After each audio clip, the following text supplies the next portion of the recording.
Hello, everyone. This is your boy RJ Game News USA here. Back today with another UFL stream. Today we got the Dallas Renegades versus the Louisville Kings. Now this is kind of in between the Indy 500 that's currently going on, and tonight we got Game 4 of the Western Conference Finals between the Spurs and the Thunder. But I'm going to go ahead and stream this today because UFL got a ton of support yesterday. So hopefully y'all enjoy it. I'll go where the support is on stream. So UFL, you all really loved it. The UFL game yesterday was freaking awesome. It was my most successful stream ever. We had over 450 views on a live, which is the most successful live I've ever done. It beat the old record by over 120 views. So let me go ahead and let me update the thumbnail because that's important. Currently, they're doing the Indy 500 right now on Fox. I don't have FS1 or Fox 1, so hopefully the Indy 500 will be done soon, and we can get to the football. Unlike yesterday where they were doing softball for a long time, and I had to go to the ESPN app. So you're going to get a little bonus coverage here of the end of the Indy 500 a little bit. Fox was a pain in the ass to get the antenna to work, and it's still not coming in great or perfect, but it's coming in enough that I could see it and see what's going on, which is all that matters. So, doodle. All right, so let's go ahead and edit that thumbnail up. If you're new here, please consider subscribing if you like live sports commentary.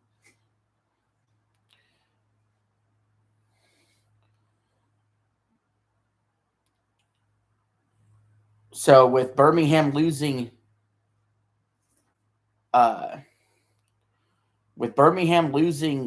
yesterday, that opens the door for the winner of the Renegades and Kings game today to take possibly that fourth spot for the UFL playoffs. In fact, I'm going to run through playoff scenarios with you with the UFL real quick while we're still waiting on the game to start.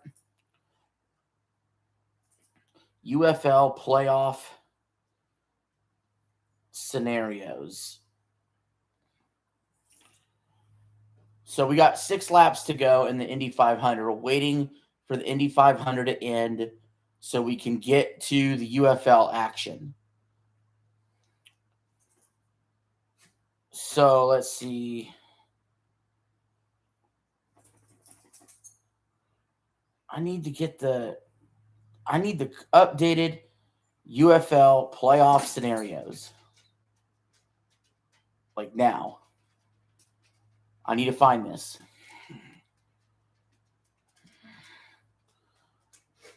All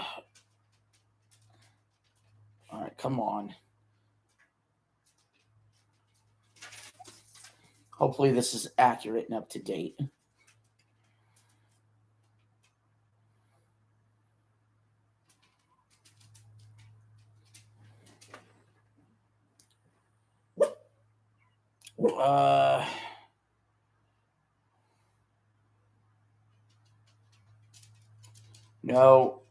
No. That's not going to work. Brown-eyed girl.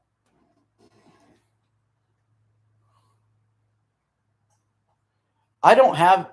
Is that you, Sam?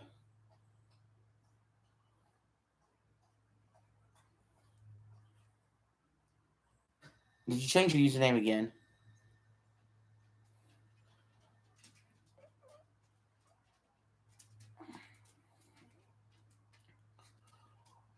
What are the current UFL playoff clinching scenarios?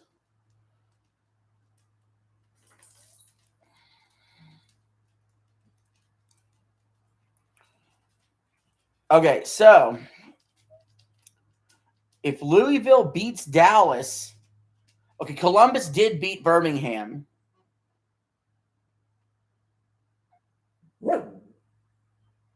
Okay, hold on. Let's figure this out. Okay, so today,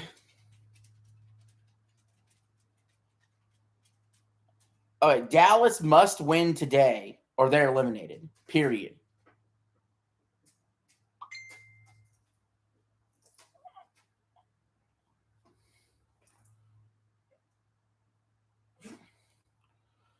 Dallas must win today or they're eliminated. Yeah, Houston, Dallas, and Columbus all must win out. Everybody is still alive in the UFL playoff hunt. If Louisville loses today and DC defeats Orlando, then they're eliminated.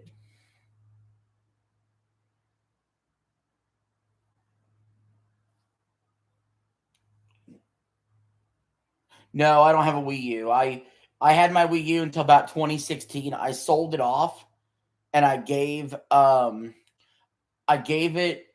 sold it and I sold like 60 games I had when I took a gaming hiatus. And then I got back into gaming with the Switch when Mario Odyssey came out. Yeah, the only systems I have right now are Switch 2 and PS5.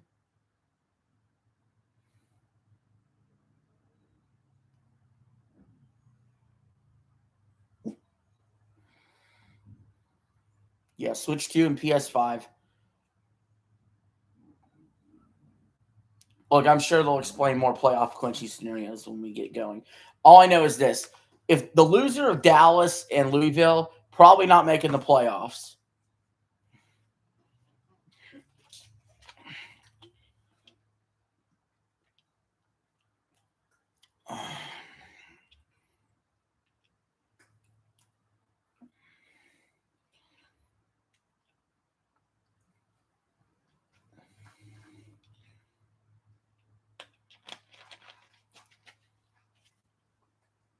So,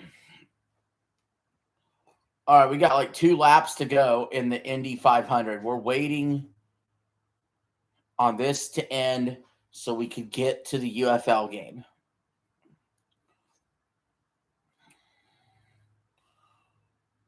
So, try to be patient.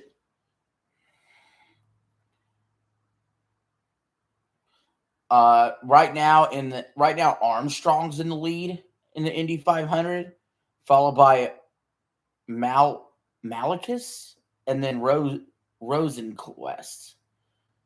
And then O'Ward, VK, McLaughlin, Palu. I don't know. I don't do racing very much. I did the Daytona 500. Okay. That was actually one of the first live events that we streamed here. I'm not too keen on doing racing. I definitely say I prefer Daytona over Indy. But I don't really watch NASCAR, so, or Indy or whatever.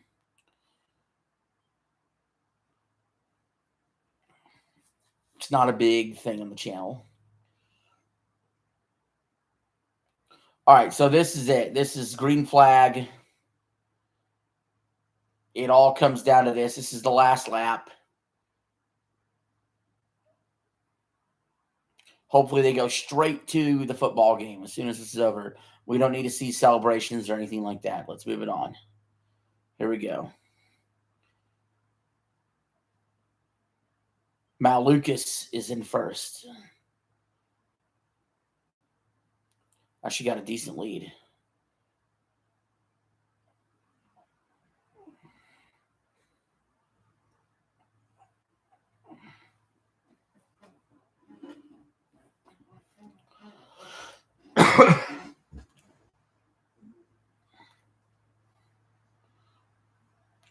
Oh, man, it's neck and neck down the stretch.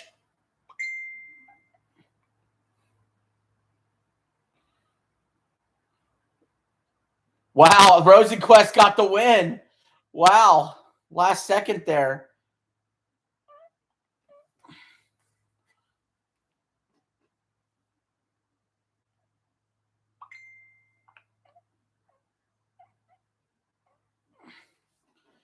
Wow.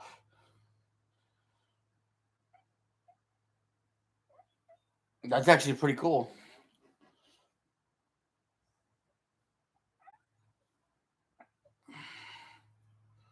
Let's look him up. Let's look up the winner.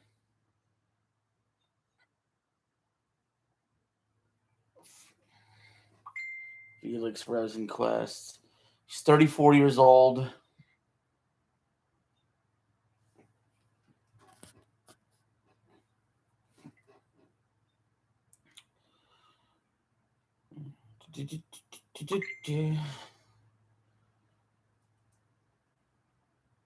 Let's see. What has he won before?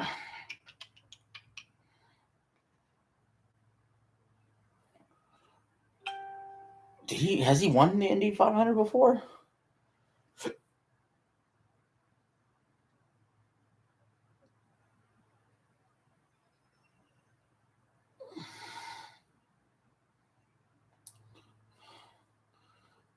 Rosenquist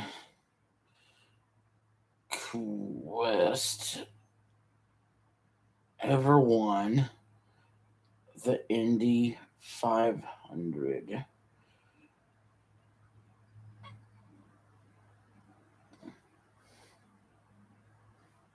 Okay, he finished fourth last year and in 2022. So, got his win. But he pulled off a hell of a move there to get it.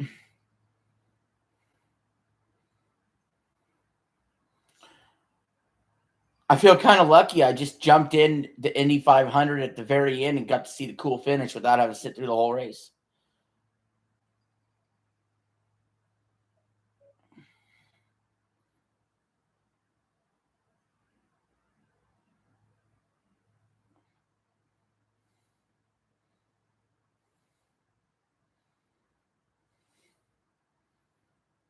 So,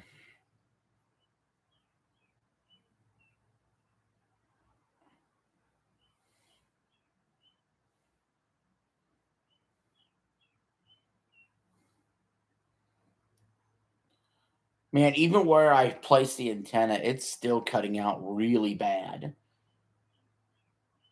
Like, I'm lucky that like the picture's all like pixelated and crap.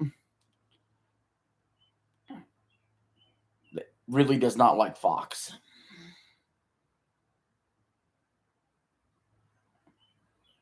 But it's good enough that I could do play by play. It's just not how I would want to watch television normally.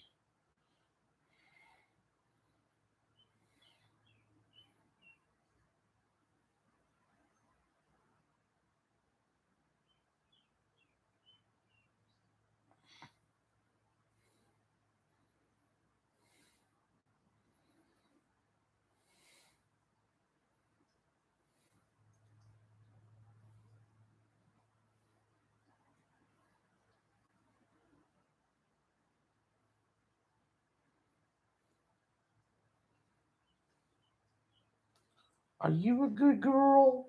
Are you a good girl? Are you a good girl? Doodles.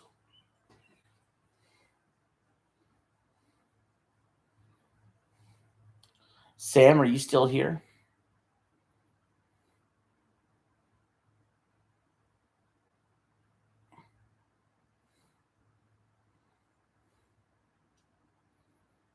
Hmm.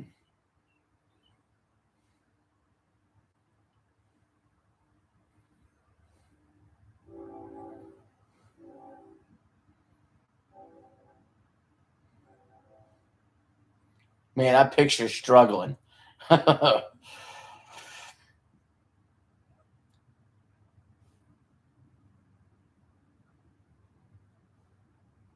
picture. Hey, hey, hey, hey, hey, hey. We don't want to do that. Come on.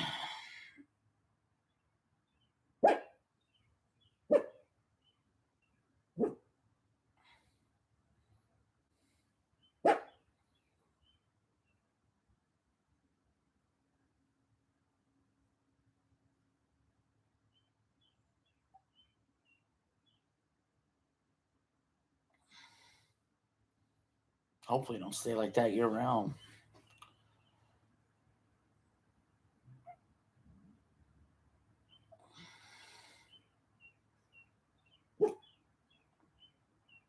Are you buffing? Are you buffing? Buff, buff.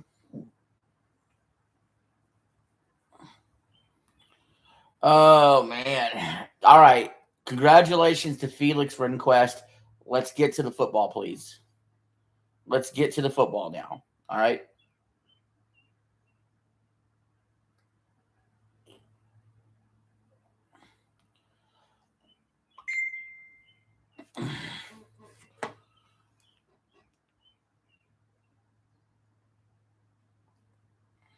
All right. Well, y'all know the rules. If I got no viewers watching me, I'm not doing anything. So.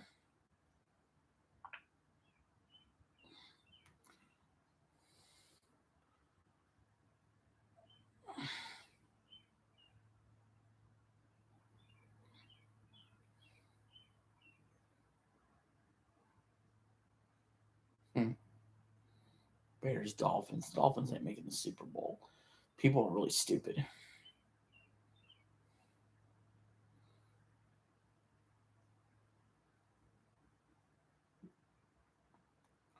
Like the logo thing's not. The Super Bowl logo thing is not real. It's like, okay, you can see it a little bit with the Bengals and the Rams, Chiefs, Eagles, maybe. But Chiefs 49ers, it was the Super Bowl logo was purple. Everybody said it was the Ravens year. Maybe you see it a little in 59, but 60, I don't really see it in 60, maybe a little bit. But this idea that the Bears and the Dolphins are going to be in the Super Bowl because of the logo cover colors, no. Maybe the Bears. But the Dolphins, no. No.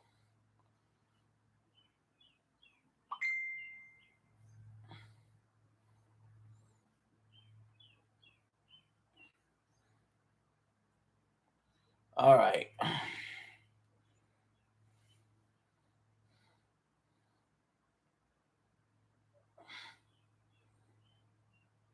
Yeah, Dolphins, no.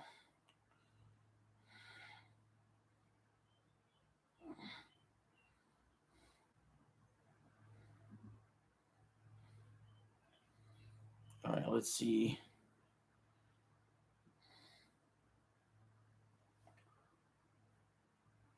Oh, gosh. Can we get to the football, please? We're still waiting on the Indy 500 post race interview to be done.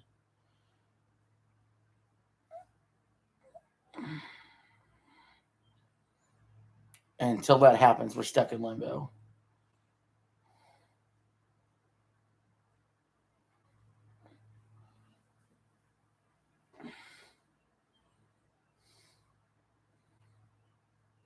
So,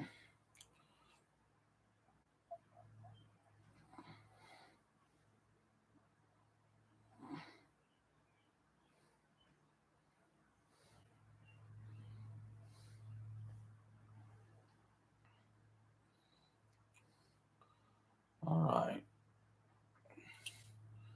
All right, now we've seen enough. We need to get to. Can we go on to football, please?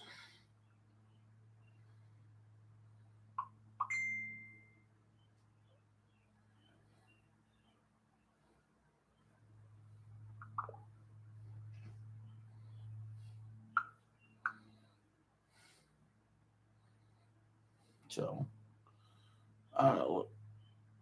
Let's see. Dooby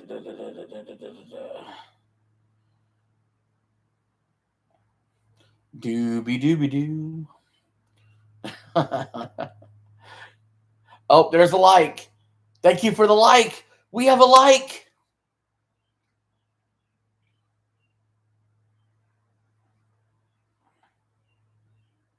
We have a like on the stream.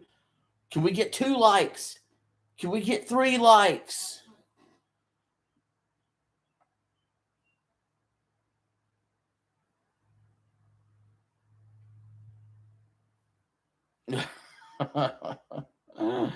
Oh, man. Why are we going to commercial? We need to go see what's going on with the football.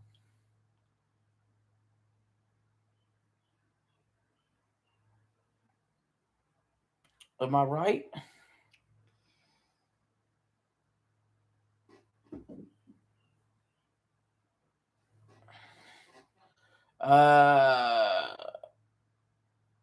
Let's see. What's it gonna do?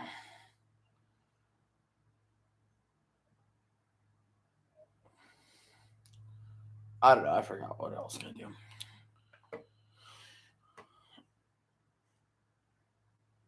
All right, we're getting there. We're getting a commercial for the football game that's already on between the Dallas Renegades and the Louisville Kings. That's a sign we're getting closer to football.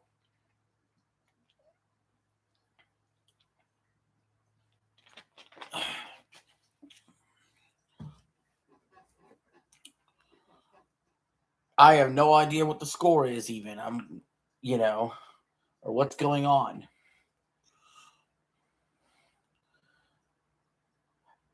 Fox Mix managed this.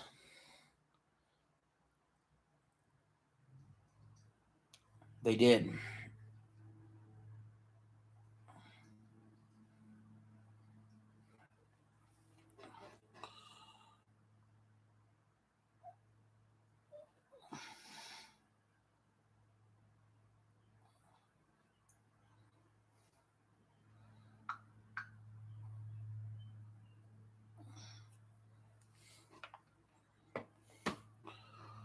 Okay. Hopefully, when we get back from commercial, the game will be on.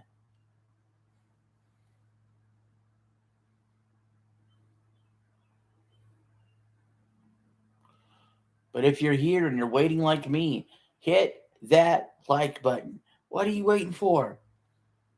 What are you waiting for?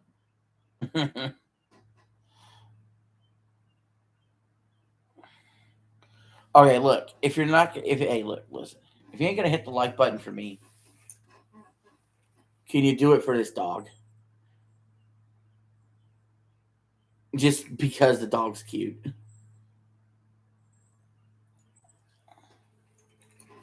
Man, diddle.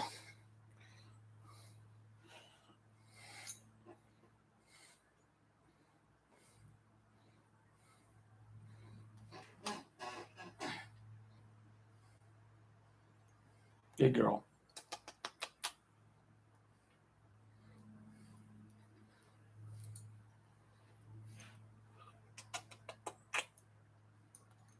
Good girl.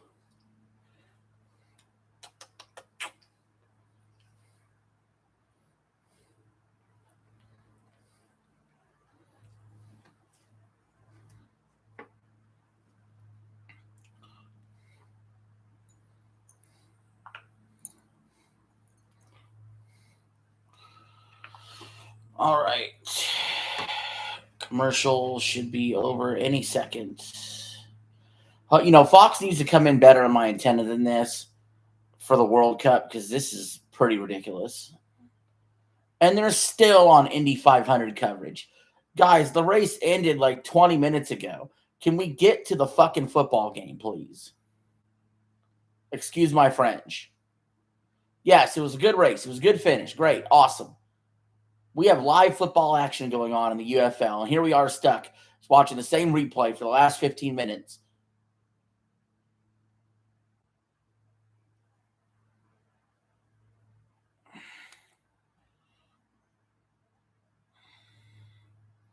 Like, come on.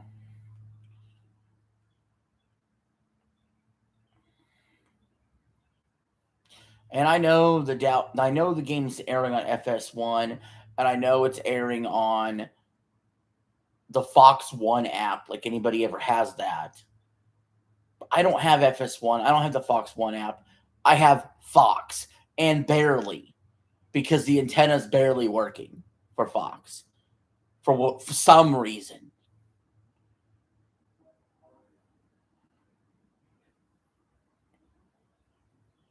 For some godly unknown reason.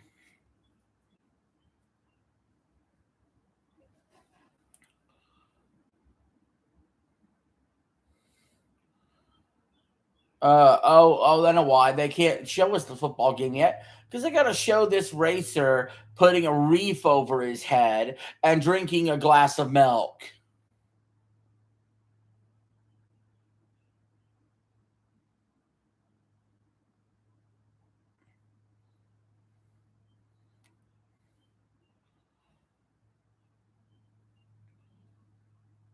Treat the UFL with some more respect than that. Both Fox and ABC have disrespected the UFL this weekend. ABC was playing college softball instead of UFL for pretty much the entire first half of UFL. And we had to go to the ESPN app. Today, Fox showing disrespect to the UFL. Once the Indy 500 is ended, instead of kicking the post-race stuff to FS1, they stick around for the celebration for 25 fucking minutes while the UFL gets kicked over to FS1.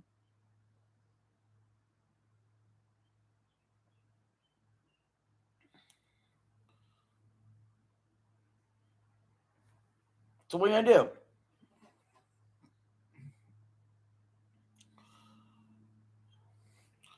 Let's see if anybody made my day with a Cash App donation. Let's see. Did anybody make my day yet with a Cash App donation? Let's see.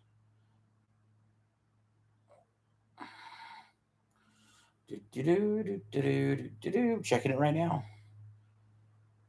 Would you look at that? $0.00. Oh, well. Hey, what's going on, Sam? Ninja Dog 123. Hey, do you want to see the F is for Friends song?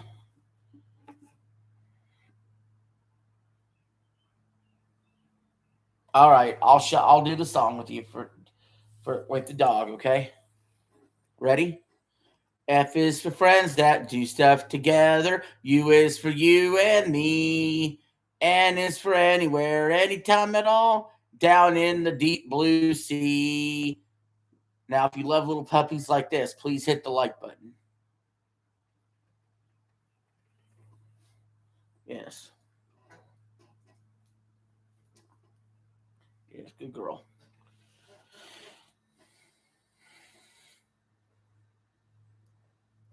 Oh, thank you for that like. I appreciate it. We're still waiting on UFL football. I know I sound like a broken record, but the Indy 500s ended like 25 minutes ago, and they're still doing post-race stuff for some unknown reason instead of showing us the UFL game. Now, right now, they're not even interviewing the winner right now. They're interviewing the teammate of the winner, Elio Castroneves, who's one of the greatest Indy 500 racers of all time.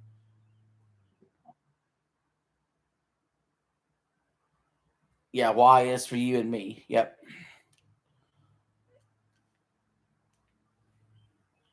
Hell, I'm wondering if the first quarter be over by the time we get to the game. Seriously.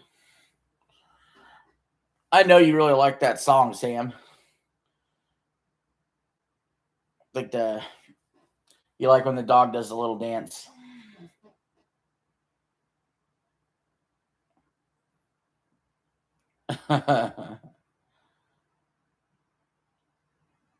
Oh man.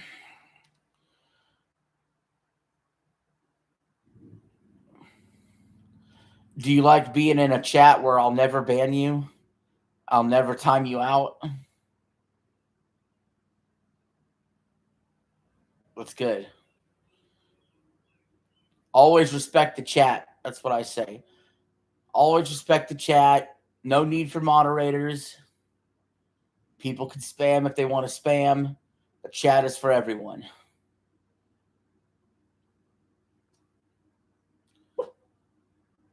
I may not be able to read every single message, but I can right now while I'm waiting on the football game to start. Well, it's actually already started. I'm waiting on Fox to show it to us. Now we're on another commercial.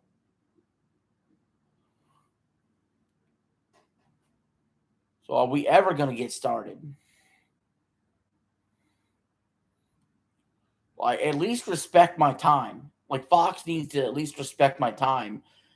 And even if they're going to show a bunch of post-race stuff after the Indy 500, don't give me a bunch of freaking commercials in between on top of it while I'm waiting to see a football game. That's disrespectful to the audience that is tuning in on their TV guide when it says this time is UFL football and you turn it on and it's not there for stupid reasons like this. I got a problem with it.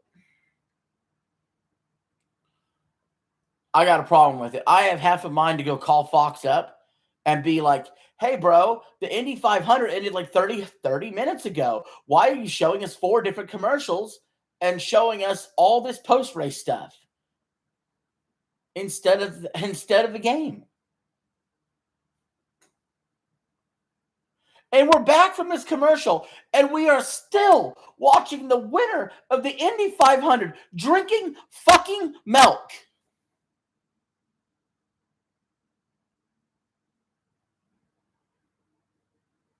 We're getting a replay of him dumping the milk on his head. Like, we really needed to see that.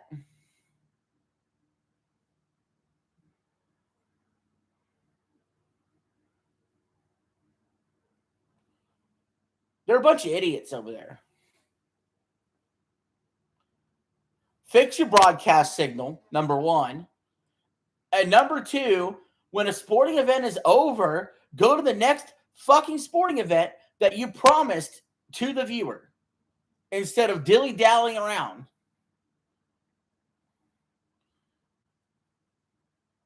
Now we got to watch some dumb bimbo in a red dress who talking out of her ass about what's going on.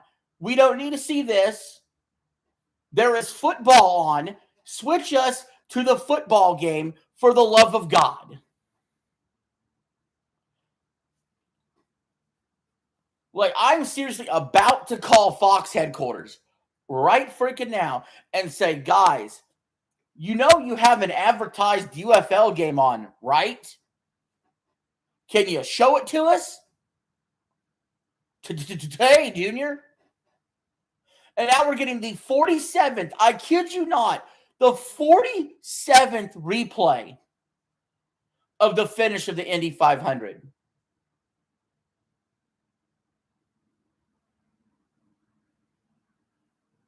You can't make this up.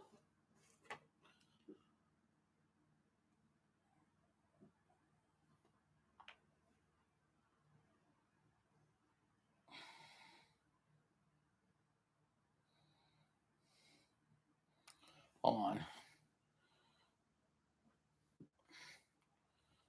All right, cache app slash okay.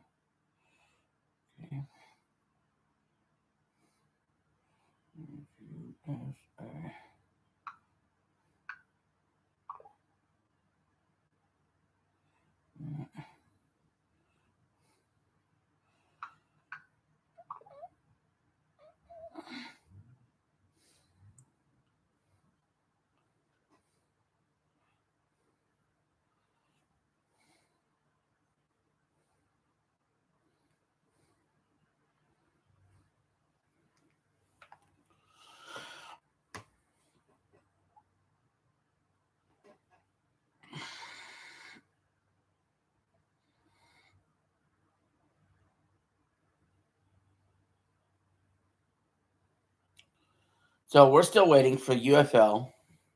First quarter is probably over. Let's be honest. Let's be for real. We have probably wasted the entire first quarter on watching the Indy 500 post-race bullshit.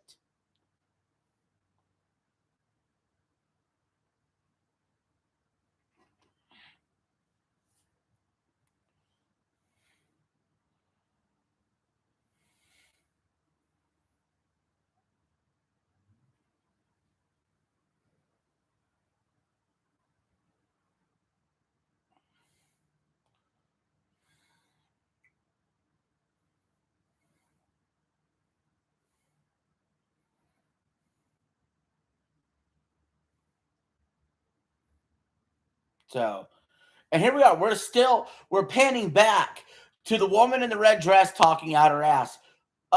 Excuse me. Football's on.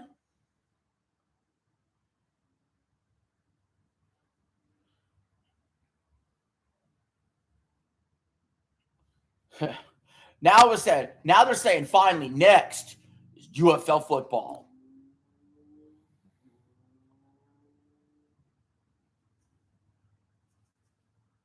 It's like time is money. Time is money. Hello. Hey Sam, I see you in the chat. I see you in the chat.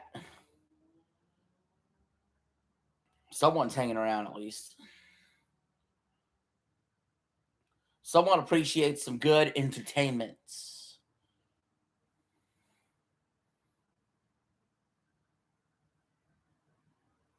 Because let's be honest, I do have a lot to say with regular videos still.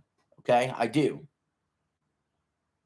But, and then a lot of YouTubers are having to do this now.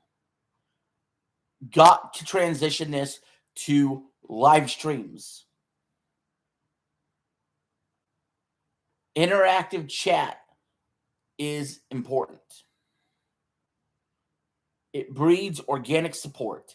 You cannot rely on AdSense money in this day and age unless you are a super big channel. In which case, you roll out of bed like Penguin Zero does, upload a video, get millions of views, and then get tens of millions of dollars a year. Other than that, every other YouTuber I know has pretty much had to resort to live stream and fan support.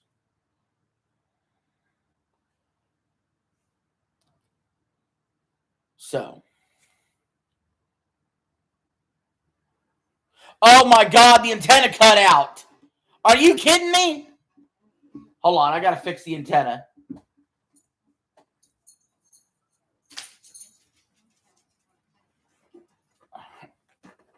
God damn it. Well, hold on a minute. It might have fixed itself when I stood up. All right. Doodles, you want it back? You want to come back? Come here, Duty. Do we play?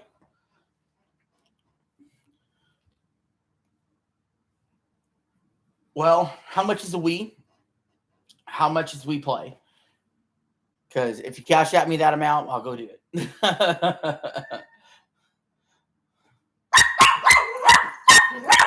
Doodles, come here. Come here. I can't give you we play right now, but I can give you a dog. See? See? Huh? Good girl. Good girl.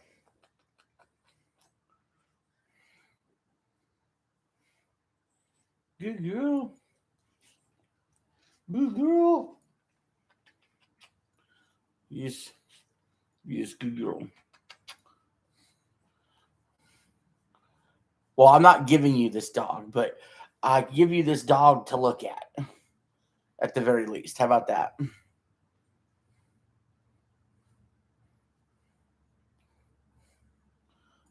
Yes, I love you very much, Doodle.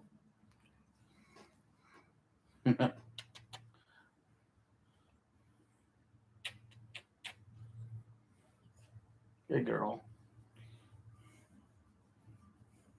All right. We have finally gotten to UFL action. Dallas is up 7-3. We got 40 seconds left in the first quarter.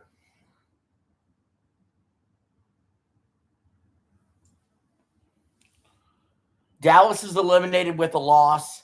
If Louisville wins their last two games, they do clinch a playoff spot ahead of Birmingham. So that is the scenario here. This is a must-win for Dallas. All right, 1st and 10 for Dallas from the 31-yard line. They're going deep. Incomplete, but there's a flag down. Louisville is 4-4. Dallas is 3-5. This is pass interference against the defense. This is going to be a huge penalty. It's going to set them up way downfield. Again, I don't love spot of the foul for pass interference. I've always been more of a fan of the 15-yard variety, like how college does it. So this is going to be quite a freaking jump in yardage here. They got all the way to Louisville's 25, and they run it for a gain of a yard. Yeah, that pass interference cost them about 44 yards of field position. So, and with that run, it looks like that's the end of the first quarter. Dallas leads 7-3, and they're marching for more points as we speak. Hey, Ninja Dog, what's up? We're going to commercial. So when we get back, we'll really be able to lock in starting with the second quarter and seeing how the rest of the game goes. Thank God we're finally here after all this time of waiting.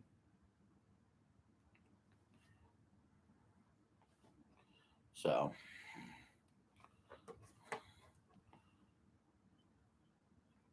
let's see.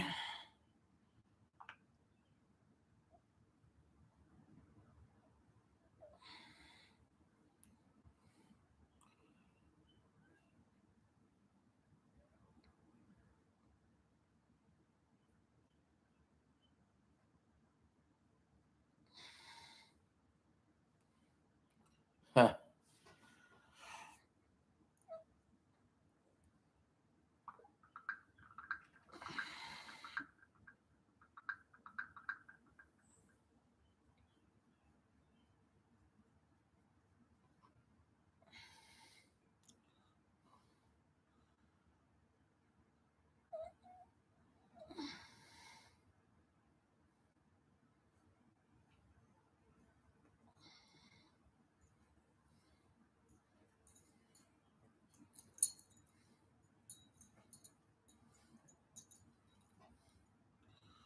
$5.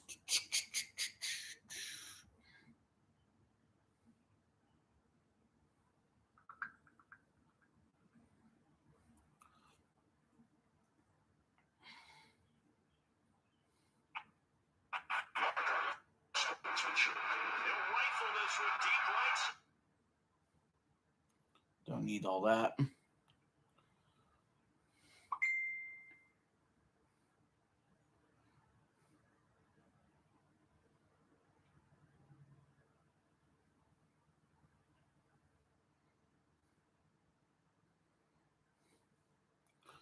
All right, let me check it out.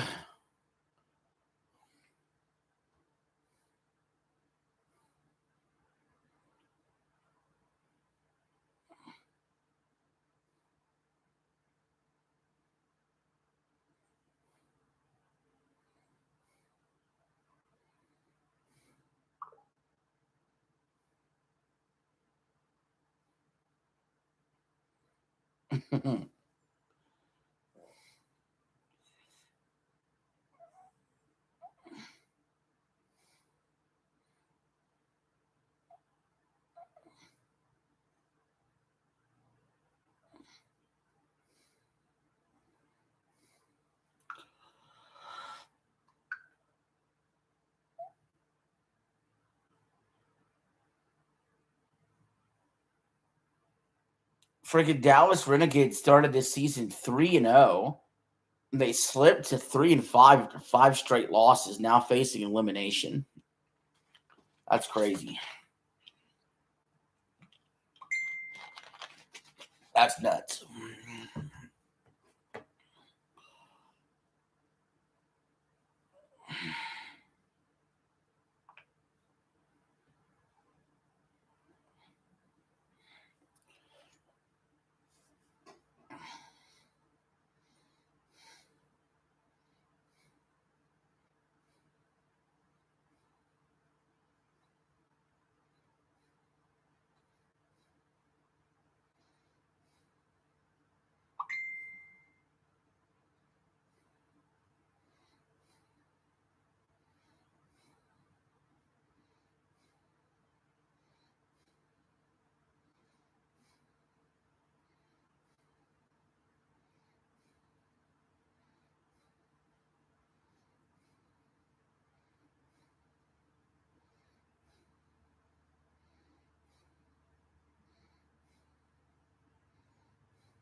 All right, 49-yard field goal attempt for Dallas. The play clock has ran out.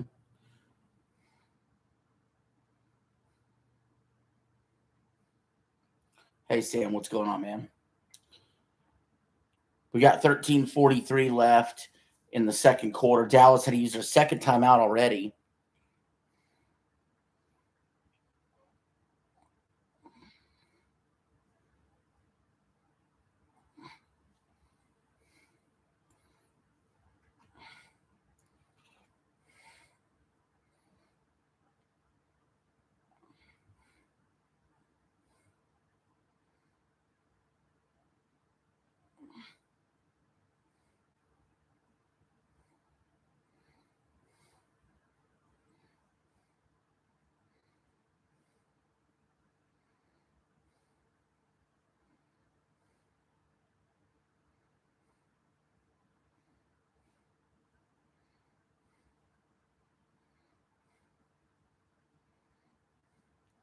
Dallas with the kick. It's up. It's good. Putting the Renegades up 10-3 with 13:38 in the second quarter.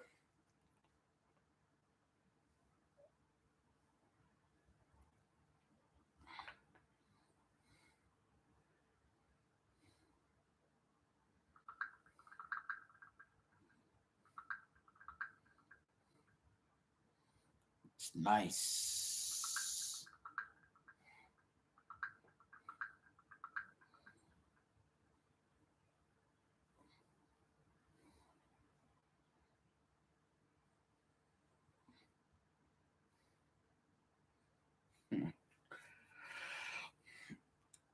Oh, man.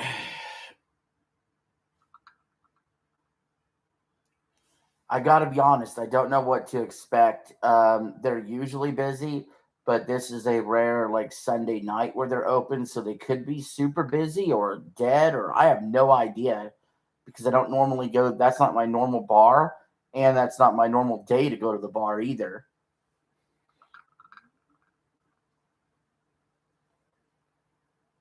And this is an abnormal weekend.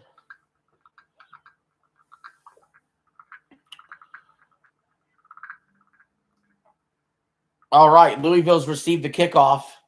They're down 7. There's a flag on the field.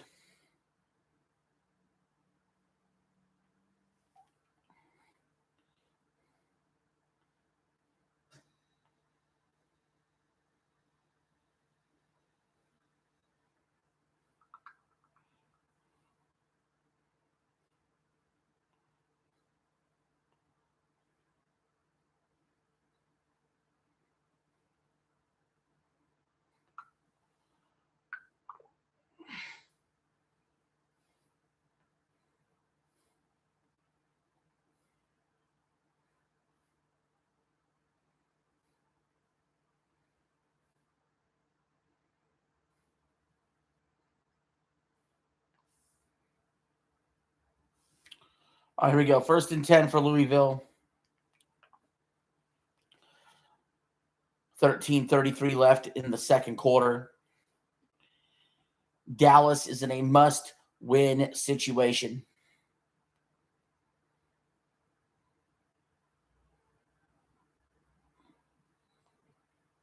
And right now they would do so. Now, if Louisville does lose this game, they're not eliminated, but they will need help. They have to have Birmingham lose next week. All right, Louisville on the run. They get about a good 15 yards there before they're tackled. Yeah, if Louisville loses today, then let me look at the schedule for UFL Week 10 because I think that'll definitely tell the story.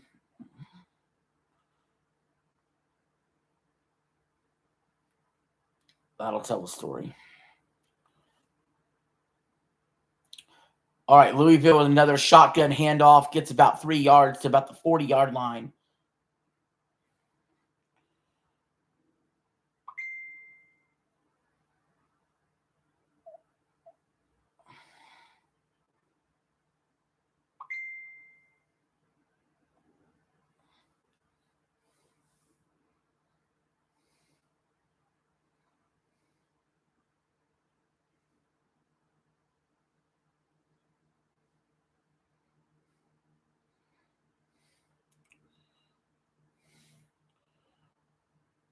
All right, Louisville runs it again, but it'll be 3rd and 1. They're stopped just short. So let's see if we could get to week 10 of the UFL season and see what is possibly on the line.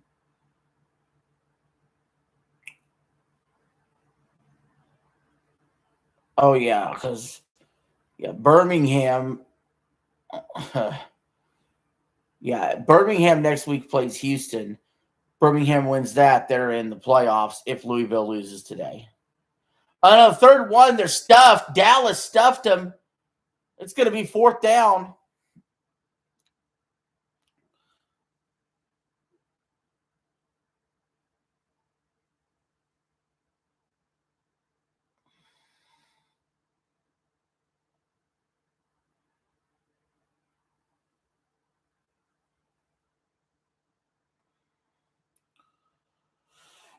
Fourth and 3, and Louisville will punt.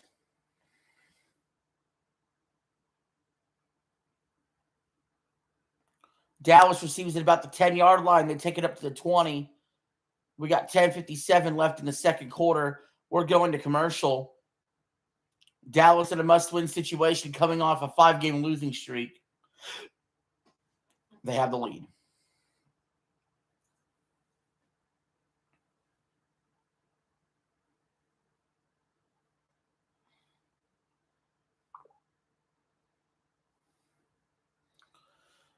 Oh.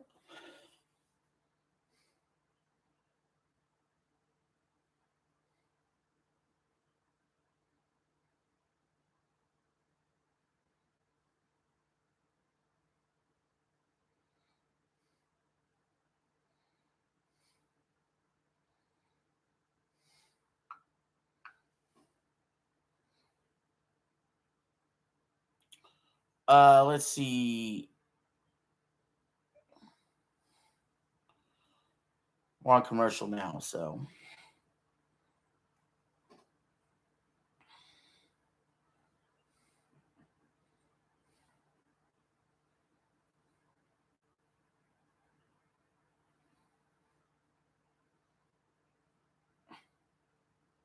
So we'll see what happens.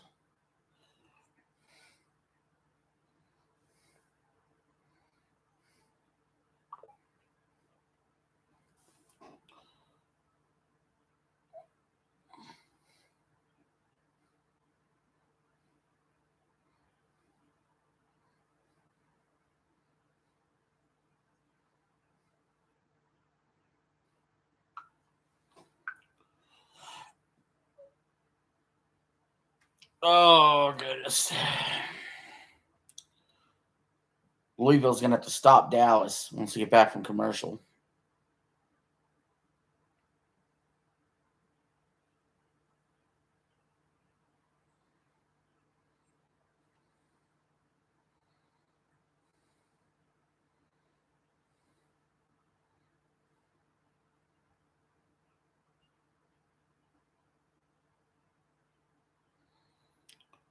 Read the quarterback for Dallas.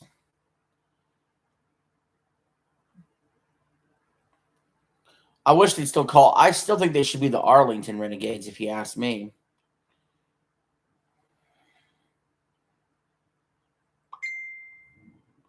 Pass yards a game for Austin Reed went from 254 during the first 3 games where they won to 179 during the last 5 where they're on a losing streak, and 7 touchdowns, 7 picks during the losing streak when he had 9 touchdowns, 1 pick in the first 3 games. Shotgun handoff here to Dallas, a gain of a couple. Johnson with the tackle gets up and acts like he did something. That's your job, to tackle. It wasn't like a tackle for loss. That was a 3-yard gain. We're celebrating giving the opponent 3-yard gains, I guess. Okay.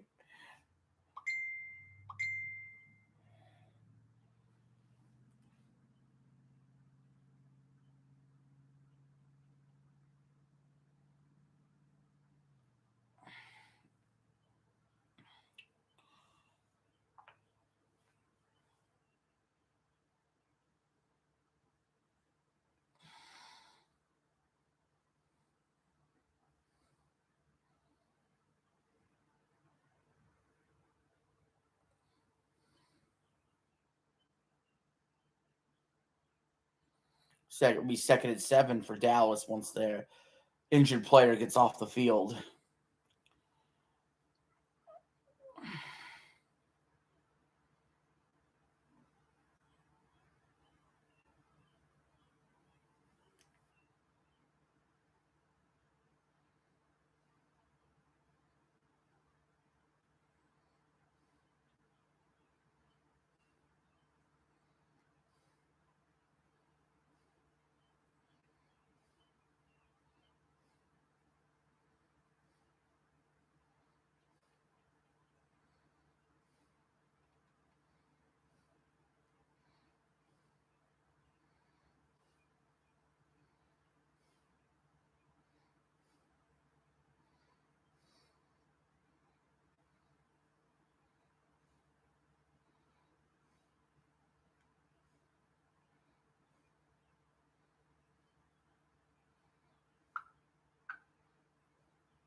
All right.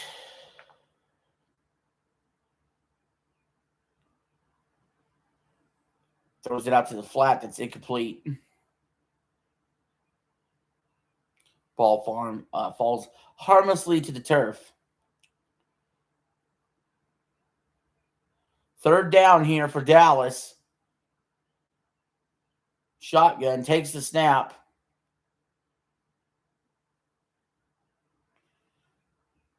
What the hell is going on? My TV just went all pixelated. They gained 2 yards. So it's 4th and 5. They're going to have to punt.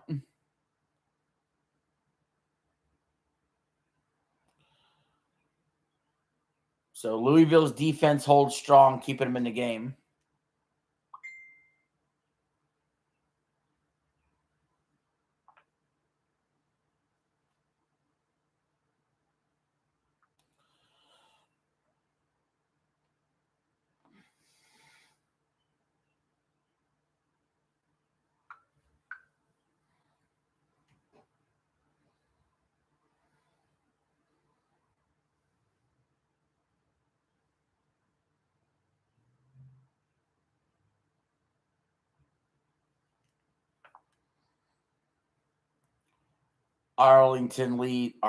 Dallas leads 10-3. We're going to commercial after the punt.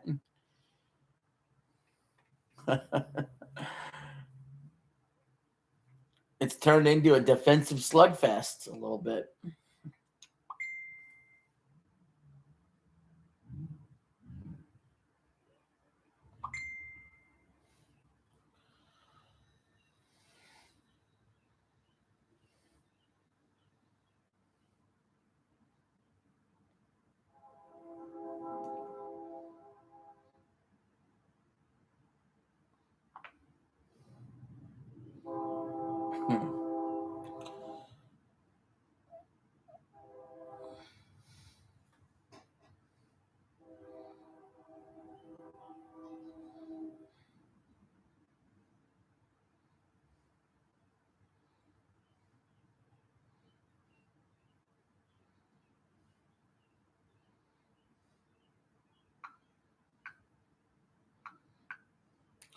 All right.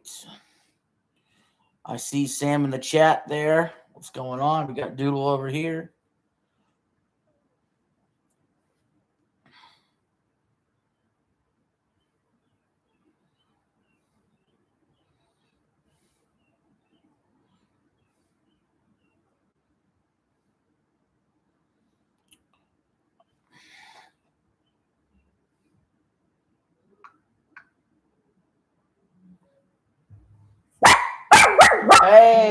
Hey, we don't need that barking.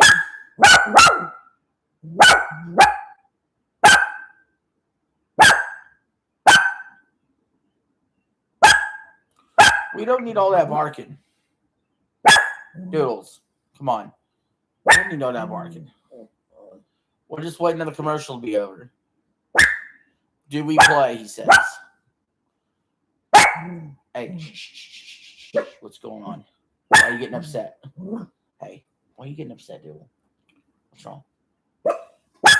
Doodles, hey.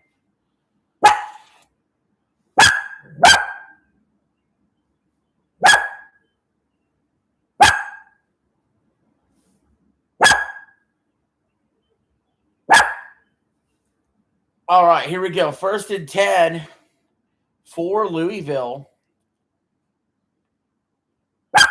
And they throw it out to the flat here. Caught, be about a gain of 5 or so. 2nd and 6.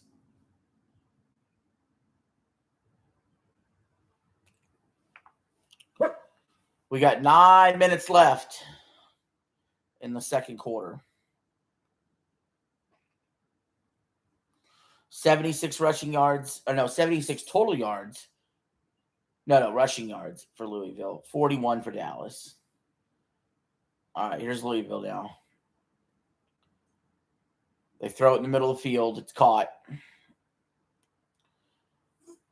But it appears to be a first down for the Kings.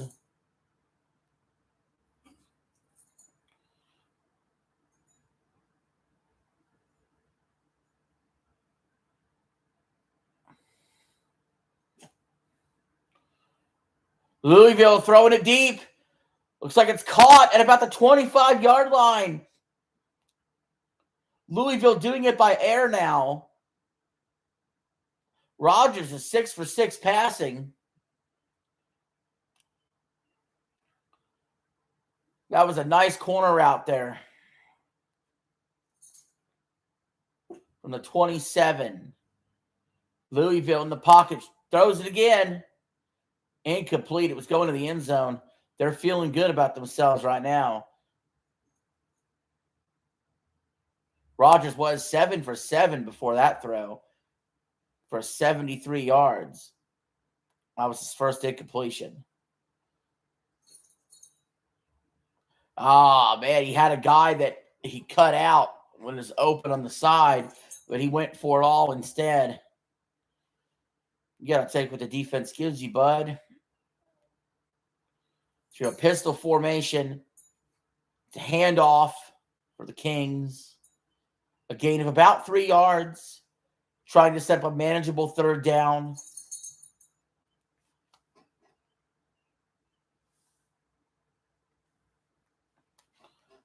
Third and 6. 7 minutes to go in the second quarter.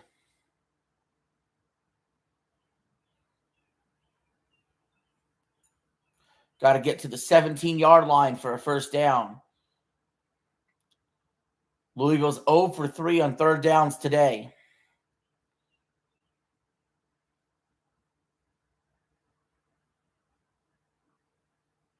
Whistle blew, flags out. It's a false start against Louisville.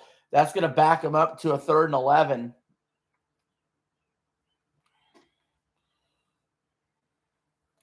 That's going to make it a lot easier for this Dallas Renegades defense to get the stop.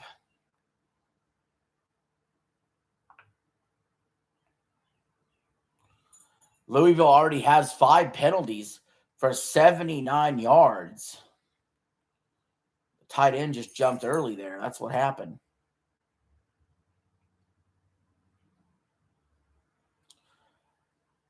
Louisville throwing. It's caught. Going towards the end zone. Touchdown, Louisville. Caden Prather, whatever his name is, gets the score for the Kings with 6:15 left in the second quarter. Hi. They're going to need to replay this. He's short. I thought he was short in live time, too. That's why I was waiting to see what the call was. His forearm goes down before he gets in the end zone. They're going to have to review this, and I think that they're going to put this ball back at the 1.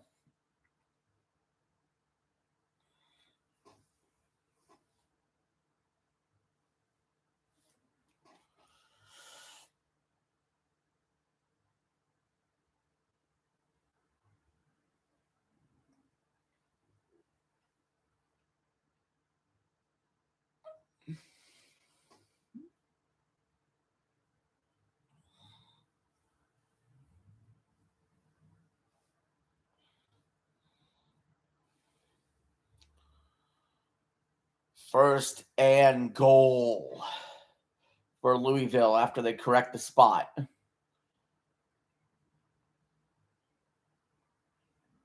Handoff. Did he get in? I don't think so. He got back to the original line of scrimmage.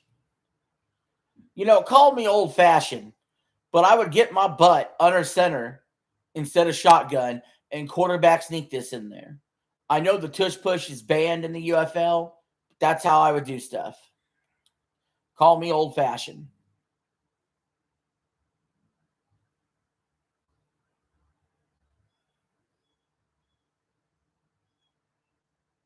All right, now Louisville gets in. There we go.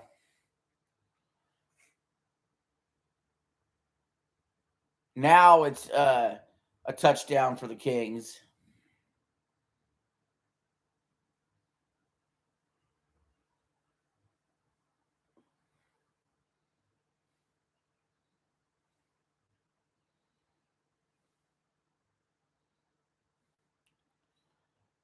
Now they're setting up an extra point.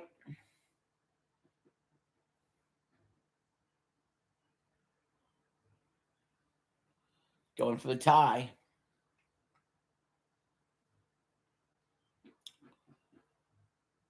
Here we go. The snap is good. The hold is good. The kick is up and good. We're tied 10-10. 5:44 left in the second quarter.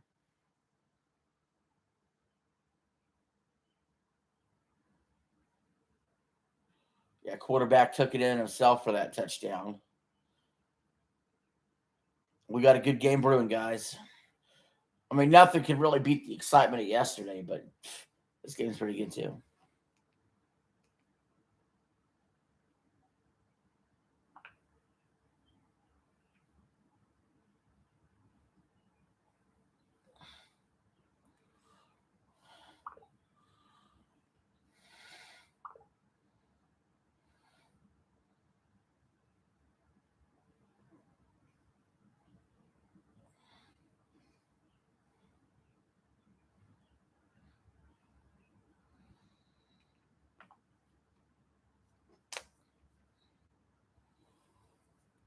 I forgot what.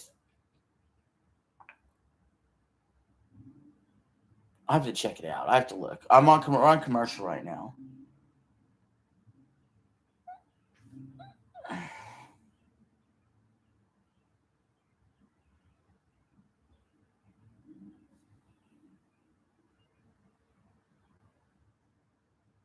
Wow, that's crazy.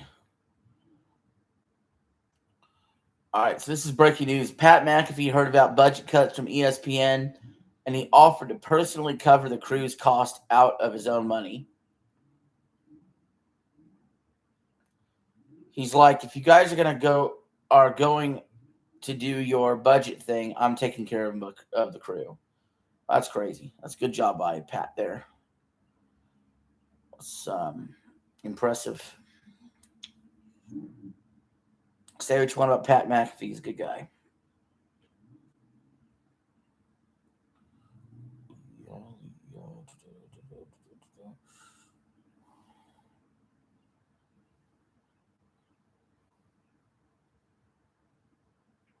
What's that?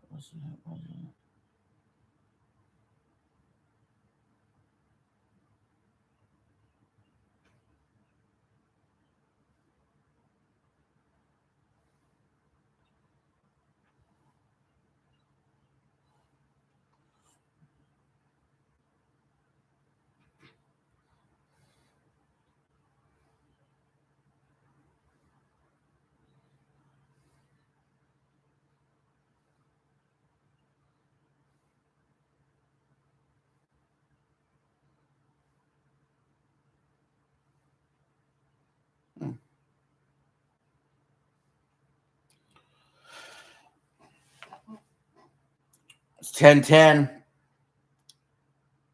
Dallas takes the kick, returns it to about the 37-yard line.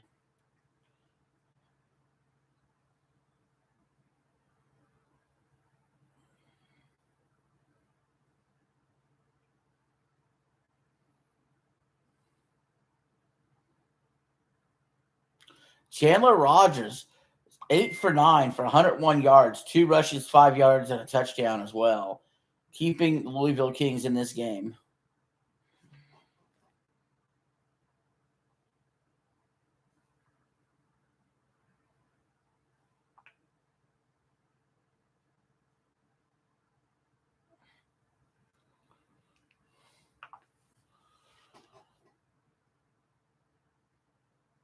Dallas throws it deep.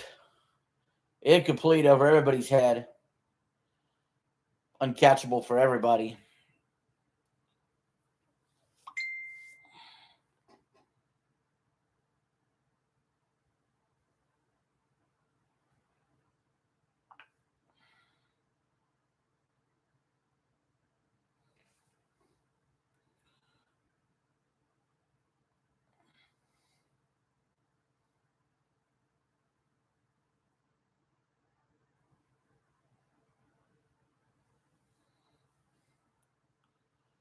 All right, Dallas on the run there. Gets about an 11-yard gain for a first down. Sam, you're the man. If you can't do it, nobody can. Sam. I see. Sam is here. But where's Eli? Eli was gone yesterday too. And today, Bish. Where'd Eli go? I see that number 1 badge is with Sam right now, Bish. From the 49-yard line. Handoff to Dallas. Tackled for no gain. Yeah, Eli was gone yesterday too. He commented and stuff. He's still around. He's probably busy with family for Memorial. Yeah, that number 1 badge right now belongs to you, Sam. You're dominating my chat. You're in my chat. Austin Reed is 1 of 4 for 36 yards and a touchdown, oddly enough. Austin Reed throws it deep, incomplete. It'll be 3rd and 10.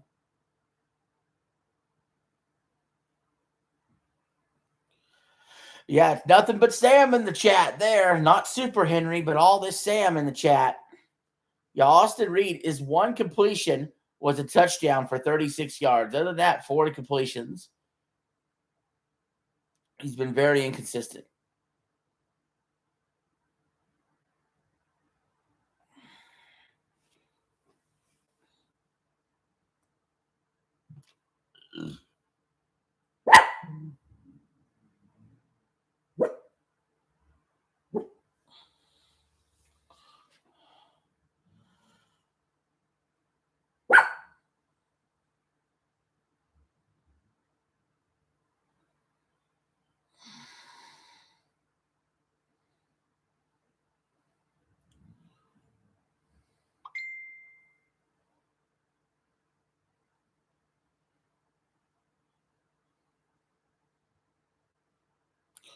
All right, Arlington on the run with Austin Reed. He's still running, slides down for a gain of 20. There is a flag on the field, though. This might be coming back.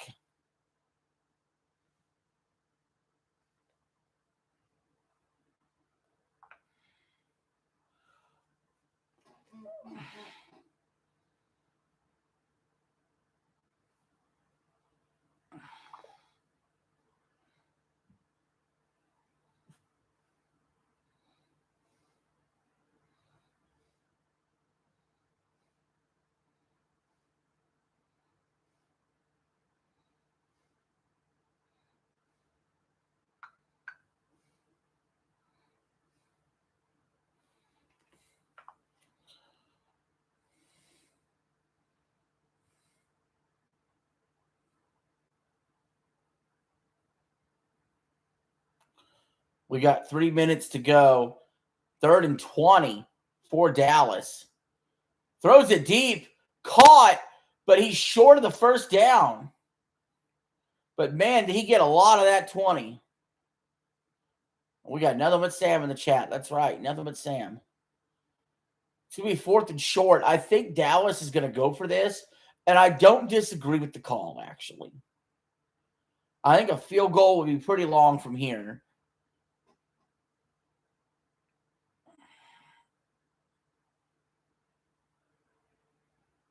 That's right.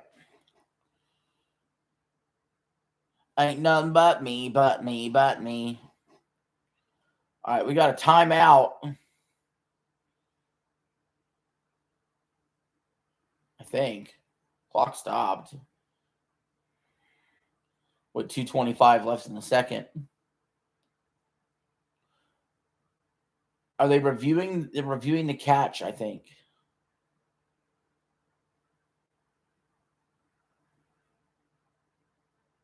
Did he have possession?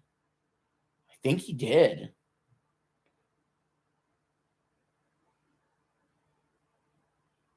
Yes, I go to Chili's, and you know that. I told you that yesterday. I told you yesterday.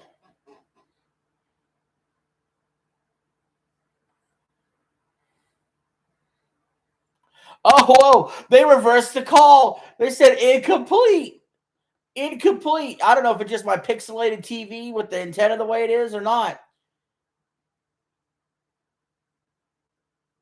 But I thought it was a catch.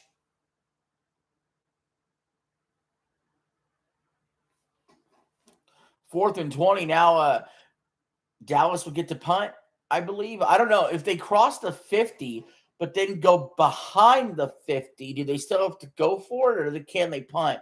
I think they can punt at that point. Yeah, and they are. They are punting.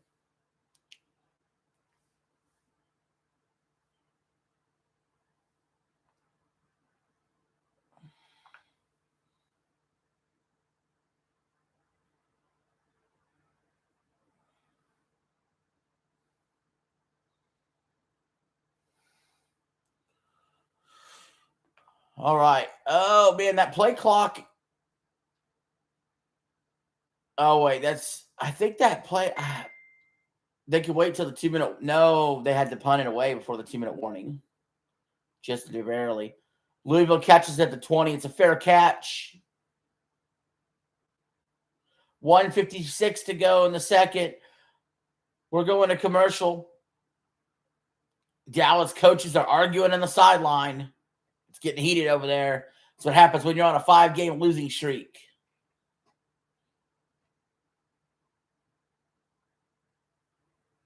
You got to see the beach.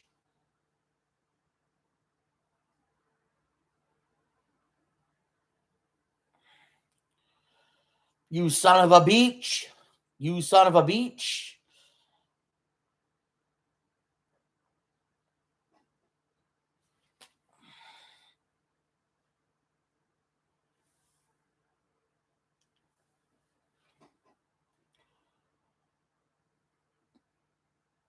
Do we play?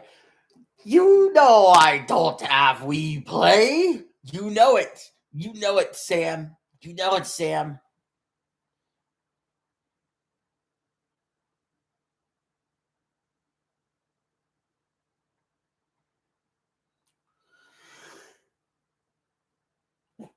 Ugh.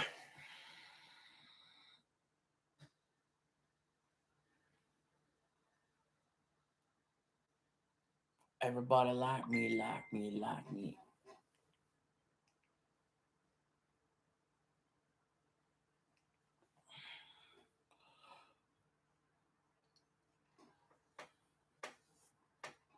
Oh.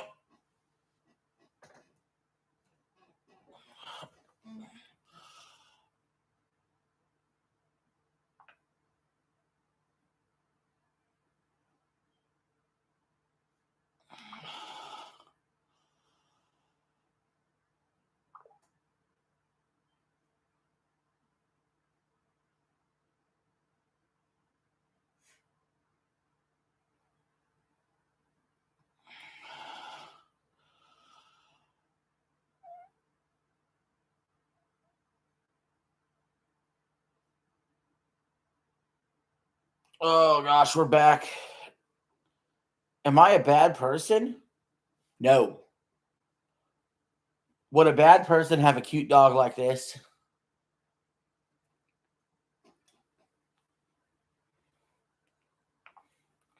All right, Louisville from the 20-yard line, a gain of 1 yard. They don't seem to be too much of a hurry in this 2-minute drill if they're going to run the ball right off the bat. I didn't love the call there.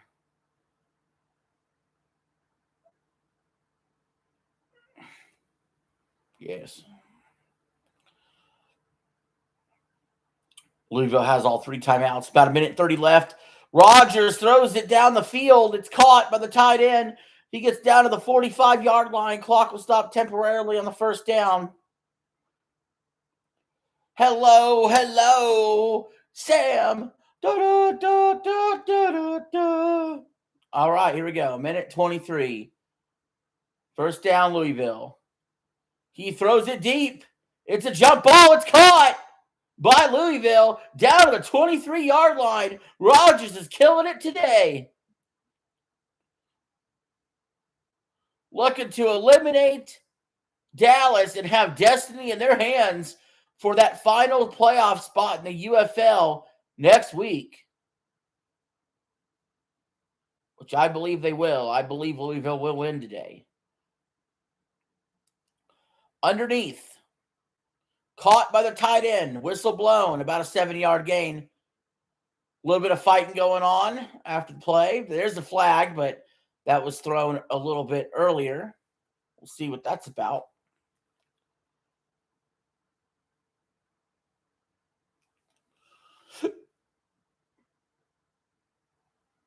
Do we play? Yeah, that was a little aggressive. That little, yeah, I don't know. And then the flop at the end, man, just did it for me.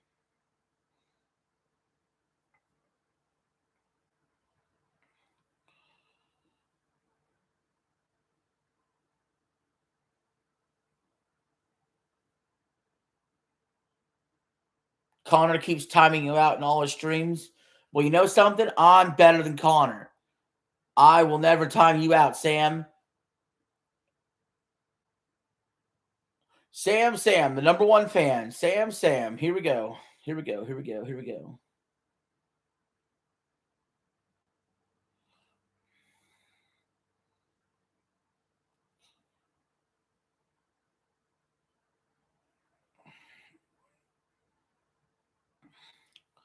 First and 5 for Louisville. It was offsides against Dallas.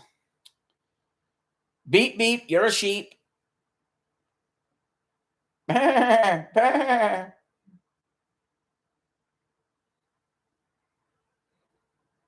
Louisville also gets the ball in the second half. They could double dip. They're at the 19-yard line, first and 5, 1:04 left in the second quarter. They're going to go a handoff.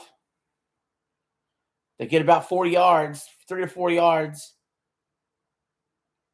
They should call a timeout. I don't know what they're doing. I think they did call a timeout. We got 53 seconds left. First timeout used by Louisville. It's going to be second and short coming up. Oh, thank God it stopped pixelating. Jeez Louise, it was pixelating like crazy. Oh, great. Now the pixels are back. Okay. Uptown, bunk you up. Uptown, bunk you up. I said uptown, bunk you up. Uptown, bunk you up.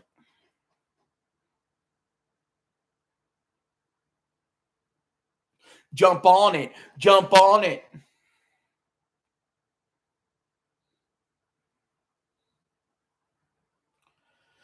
$55 seconds. 2nd and 2 for Louisville. Rogers is 10 of 11 for 156 yards. He goes to throw here. He's not going to have a chance. He's sacked. No, he got away. Somehow Rogers got away.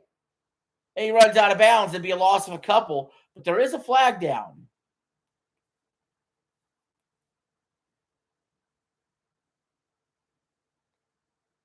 Jesse's girl. Da, da, da, da, da. Jesse's girl. I never met a woman like that. Jesse's girl.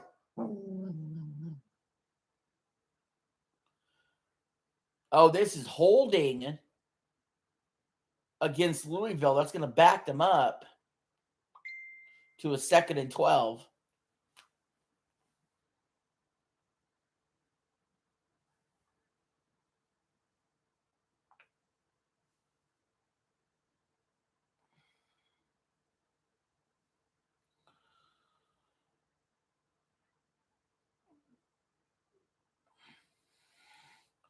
So now 46 seconds left. Louisville's on a 2nd and 12.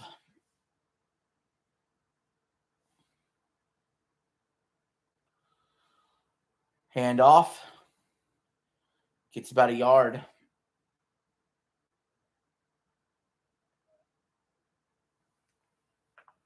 Louisville will call its final timeout. I don't know, man. I don't really love the run call there on 2nd and long. And then have to use your second timeout.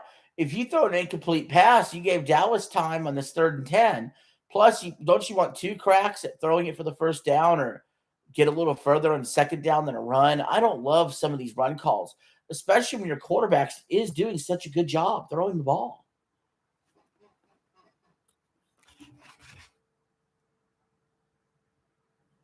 I don't know that song.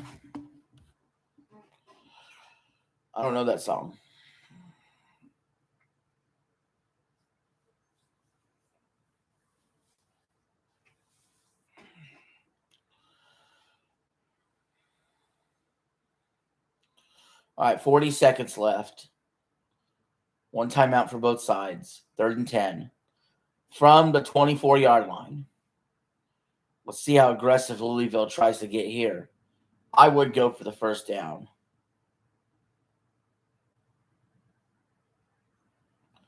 All right.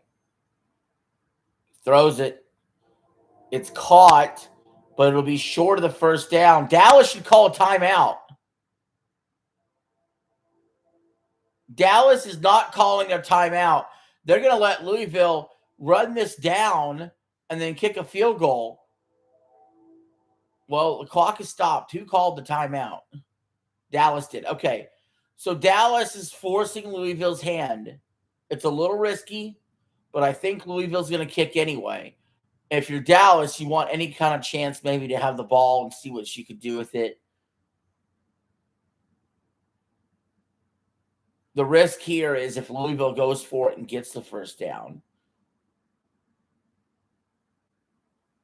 Rasputin.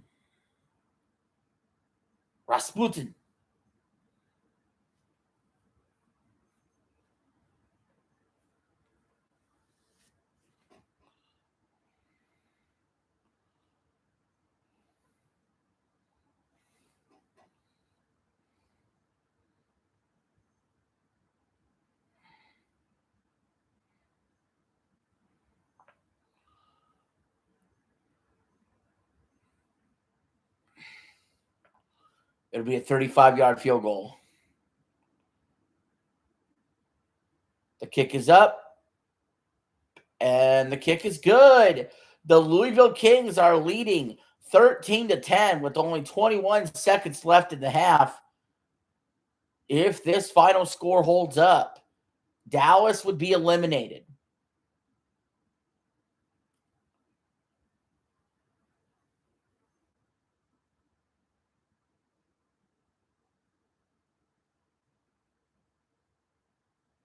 Rasputin.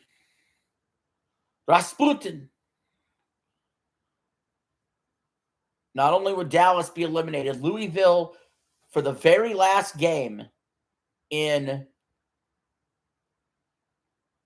the UFL regular season next Sunday, would have destiny in their hands. With a win, would get in the playoffs. Birmingham would have to hope for a Louisville loss next week after they win.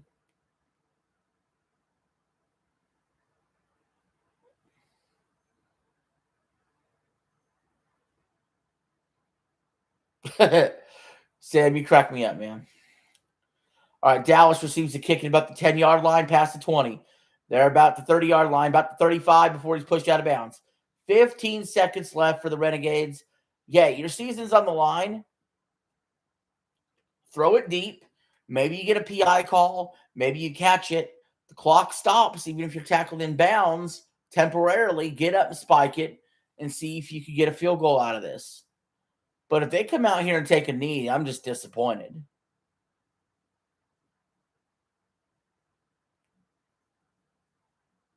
Take on me, take on me, take me on. All right, Austin Reed to throw. Threw it out to the running back in the flat. He just kind of drops it and falls down on his face. Now you got 10 seconds. I would still go for it, but you really got to work the sideline. You have to get out of bounds and at least set up for a Hail Mary attempt. But Austin Reed really is only 1 for 7 passing. The one pass was a 36-yard touchdown, though, that he completed. Reed steps up in the pocket, throws it deep, incomplete. Now 3 seconds. There's nothing good that's going to happen with 3 seconds left deep in your own territory. Unless you think Austin Reed can launch a 70-yard bomb, I'm taking the knee now and going in the half.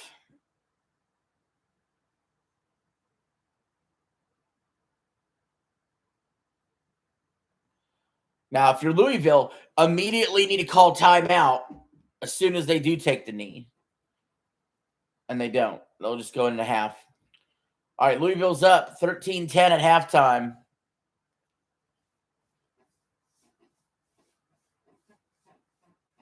Good first half.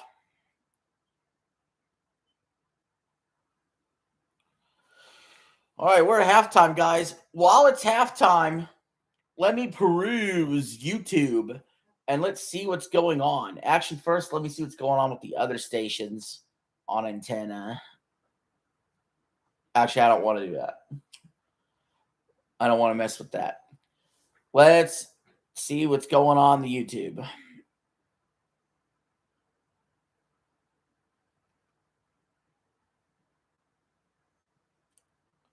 Where's Javier? I do not know.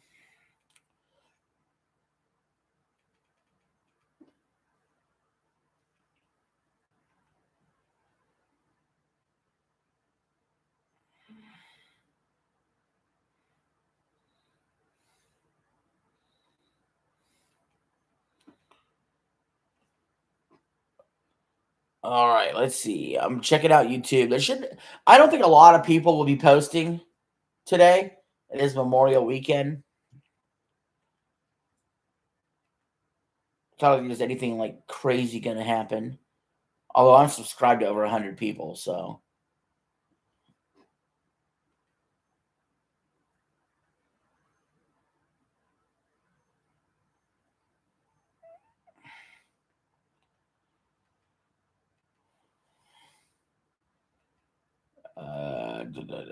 Check it out.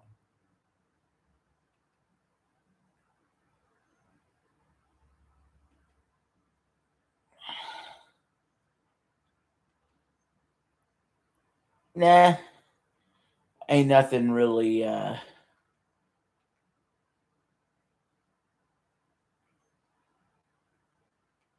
nothing really going on YouTube.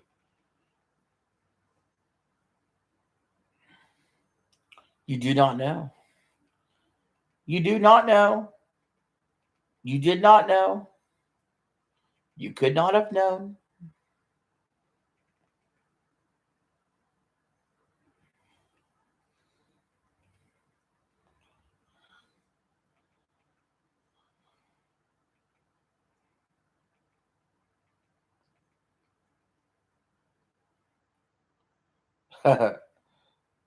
Oh, man.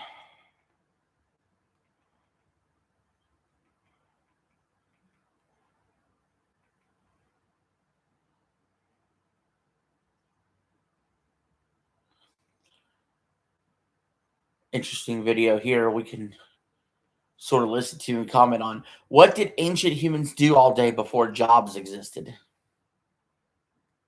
No alarm. No schedule, no place you need to be. You sit up, stretch, and ask yourself one question. What should I do today? For 99% of human history, this wasn't a hypothetical. This was every single morning for roughly 300,000 years. And the answer to that question looked nothing like the life you're living right now. Modern humans spend about 90,000 hours of their lives working. That's roughly 1/3 of your waking existence dedicated to a job. But for the overwhelming majority of human history, jobs didn't exist. There was no employment, no wages, no boss, no career ladder to climb. So what did people actually do all day? Let's start with what we know for certain. In 1963, archaeologist Richard Lee conducted a study that would change how we understand prehistoric life. He tracked the daily activities of the Dobeju Hwansi people in Botswana, one of the few remaining groups still living in a way that resembles pre-agricultural human life. He found that adults spent about 2.5 days per week acquiring food. That's roughly 17 hours. The rest of the time, they did whatever they wanted. And here's the important part. This pattern shows up everywhere anthropologists look. The Hadza in Tanzania, the ache in Paraguay, the martu in Australia. Completely different environments, different continents. Same results, about 15 to 20 hours per week spent on survival activities. For context, you probably work twice that. Now, some of you are thinking, but those are modern people. How do we know ancient humans lived the same way? Fair question. And the answer comes from bones. When archaeologists compare skeletons of ancient humans to early agricultural populations, the difference is dramatic. Farmers were shorter. Their bones show signs of nutritional deficiency. Their teeth were riddled with cavities from grain-heavy diets. They had arthritis in their spines from repetitive labor, and they died younger. Ancient human skeletons, taller, stronger, healthier teeth, less joint damage. Their bones tell a clear story. They were doing less repetitive physical labor, not more. But the most fascinating evidence comes from something archaeologists found that shouldn't exist if survival was a constant struggle: art. In 1994, explorers discovered Chauvet Cave in southern France. Inside were paintings created roughly 30,000 years ago. Horses, lions, rhinoceroses, rendered with perspective, shading, and movement. These weren't crude stick figures. This was sophisticated art that required skill, planning, and most importantly, time. Someone spent hours, maybe days, deep inside a cave by firelight, painting animals on a wall. Not for survival, not for food, for beauty, for meaning, for something to do. In Blombos Cave in South Africa, archaeologists found 100,000-year-old perforated shell beads. Tiny holes drilled through seashells, clearly meant to be strung together as jewelry. The nearest coastline was 20 kilometers away. Someone walked 40 kilometers round trip just to collect shells, then spent hours carefully drilling holes with stone tools, just to look good. In 2008, researchers found a 40,000-year-old flute carved from a vulture bone in Germany. 5 finger holes,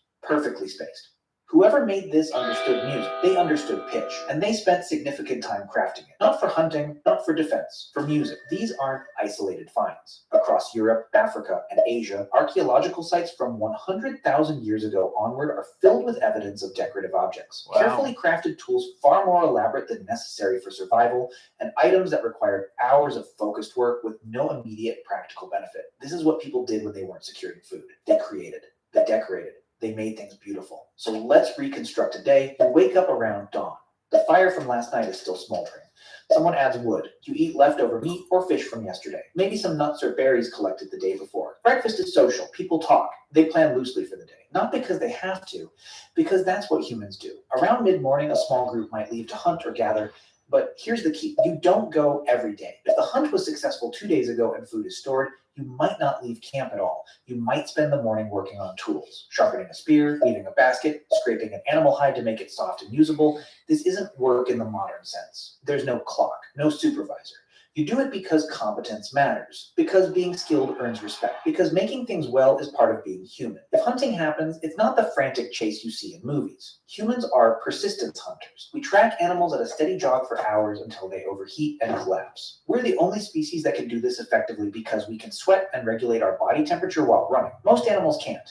So we outlast them. The hunt might take 3 to 6 hours, including travel. Then the animal is carried back and butchered. Everyone eats. And by early afternoon, the productive part of the day is essentially over. What happens next is what modern people find hardest to understand. Nothing and everything. People rest. They sit in the shade and talk. They play with children. They groom each other, picking through hair, reinforcing bonds. They make jewelry from shells or beads or animal teeth. They carve designs into bones or stones. They nap. Anthropologist James Soosman documented that among the Hwansi, adults spend roughly 6 hours per day in what he called social time.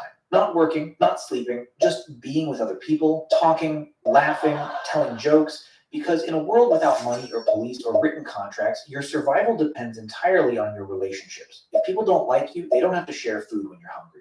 So you invest enormous amounts of time in those bonds, not because it's productive, because it's how humans stay human. Then the sun sets, and this is when something remarkable happens. In 2014, anthropologist Polly Wiesner analyzed hundreds of hours of conversation recordings from the Zhu Huanzi. During the day, conversations were practical: who saw animal tracks where, which plants were ready for harvest, complaints about someone not sharing fairly. But at night, around the fire, 81% of conversations shifted to stories. Myths about how the world began, tales of ancestors who did impossible things, jokes that made everyone laugh, adventures from far away. Weisner argued that this is where human culture was actually born. Gods, spirits, the past, the future. Things you can only think about when your stomach is full and you're safe. And people didn't go to sleep and stay asleep the way you do now. Historical records from medieval Europe and sleep studies from the 1990s confirm that before artificial light, humans slept in two phases. First, sleep for about 4 hours, then a wakeful period of 1 to 2 hours in complete darkness, then second sleep for another 4 hours. So here's what a full day looked like. About 4 to 6 hours securing food or making tools. About 6 hours in social interaction, storytelling, grooming, playing. About 8 hours sleeping in 2 separate phases, and the rest resting, sitting, watching clouds, doing nothing in particular, existing without needing to justify your existence through productivity. Then, about 10,000 years ago, something changed.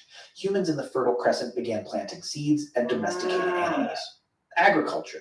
And agriculture is a trap. Once you start farming, you can feed more people. More people means you need more food. More food means more farming. Within a few generations, populations exploded and there was no going back. Because now there were too many mouths to survive by hunting and gathering. You were locked in.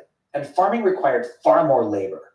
Plowing, planting, weeding, harvesting, storing, defending crops from animals and raiders. The skeletal evidence is unambiguous. Early farmers worked harder, ate worse, and died younger than the hunter-gatherers who came before them. But the population kept growing, and with larger populations came specialists: toolmakers, potters, weavers, inventors, then soldiers, priests, administrators, and eventually jobs, employment. The idea that your time belonged to someone else in exchange for resources. By the time we built cities, the original human lifestyle was gone, replaced by schedules, obligations, the need to work most of your waking hours just to survive in the system we created. Today, you spend 90,000 hours working. Your ancestors spent way less. You sleep in one block and call waking up at 2 a.m. insomnia. They slept in 2 phases and used the middle hours for reflection. You spend your life chasing an illusion of greatness, achievements, wealth, and success by standards society invented. They woke up every morning already free, already enough, and at peace with nothing to prove to anyone. They didn't need to become successful. They were already living the life you're working your entire existence to retire into. You make art if you can find time after your job. They made art because they had time, and that's what humans do. We're not a...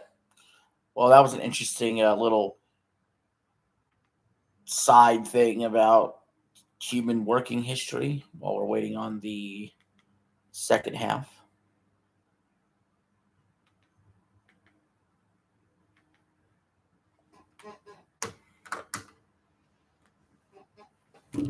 Ah, fucker.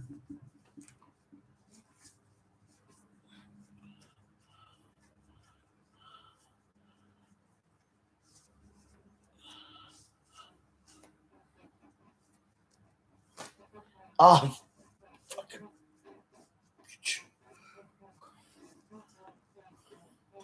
Damn it.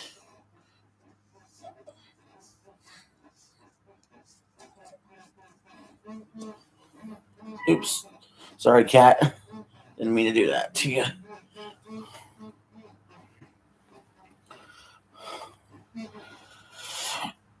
Oh, God. All right, we're going to start the third quarter. Please stay not pixelated like this somehow. I don't know how it is all of a sudden, but stay. All right.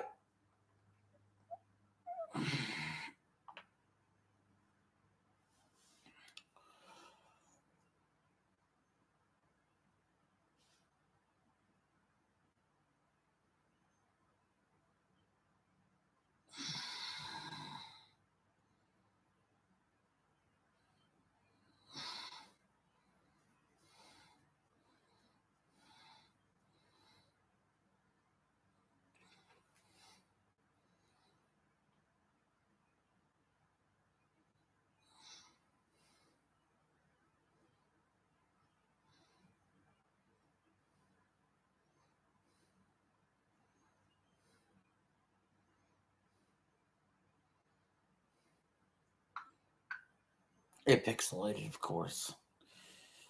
Of course, a horse is a horse. Of course.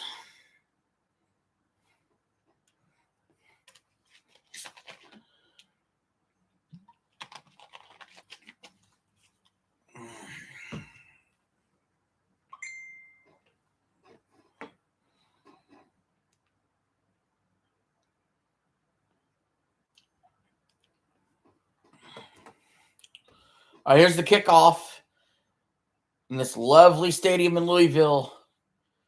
Louisville receives the kick. They get it out past the 35. Oh, wow, he's still on his feet. He's still chugging along all the way to the 47. He just kept going. Great starting field position here for the Kings.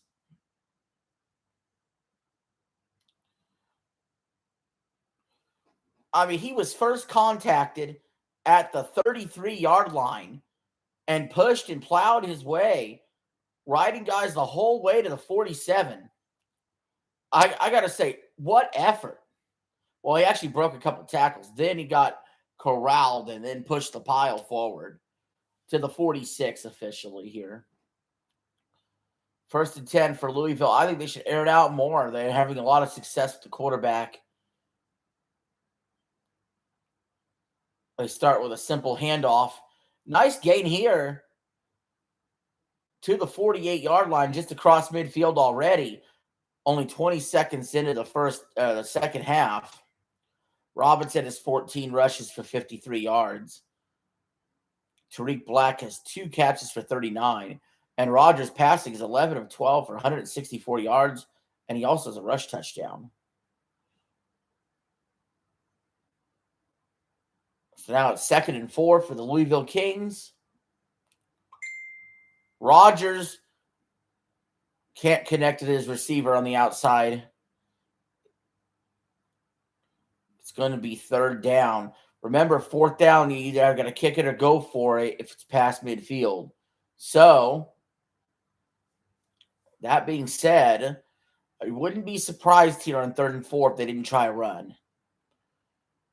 Because you might know this going in that you're going to go for it on 4th down instead of the kick. So we'll see. Play clock's running out. Got to snap it. They do. They're going to pass. They're going deep. Oh, there's a flag. Whistle's blown. Play's blown dead. That's a false start for Louisville. That'll put them behind the 50. So that's something to consider with the strategy. Since they're behind the 50 now, you don't want to run it, get past the 50, and be forced to go for it. You want to throw it and try to throw for that 1st down. So if you don't get it, you can punt it away and pin them deep. Because now they're at the 48-yard line behind the 50. So here we go. Kings, 3rd and 8. They go to throw. Rogers steps up in the pocket. He floats one. Caught by the receiver. Down to the 32. It's a 1st down.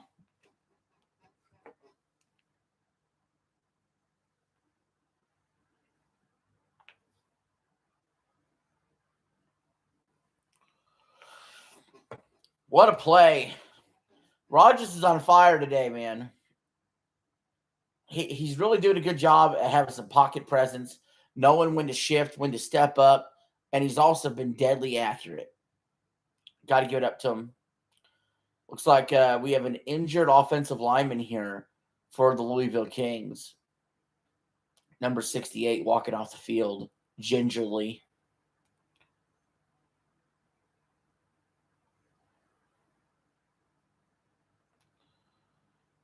We got 13-13 left in the 3rd.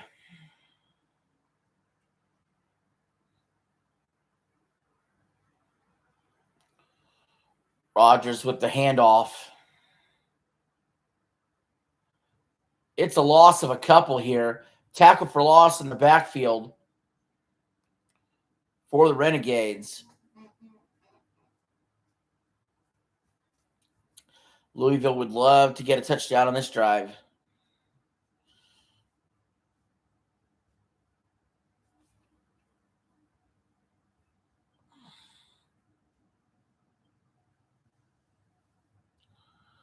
Here we go. From the 32-yard line, there's a flag out. False start again. Louisville's got to get this under control. Now it's going to back them up to 2nd and 16.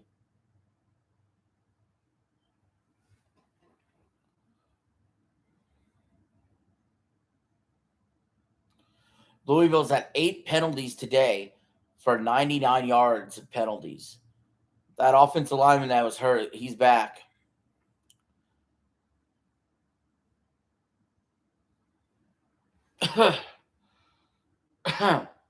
Excuse me.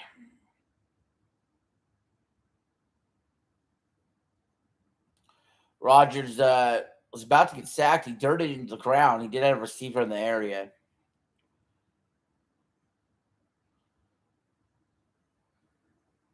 Now it's going to be 3rd and 16. I think Louisville's got to approach this like, hey, let's try to make this a more manageable field goal here. Dallas might want to approach this as, hey, let's just keep everything in front of us because we have been burned deep.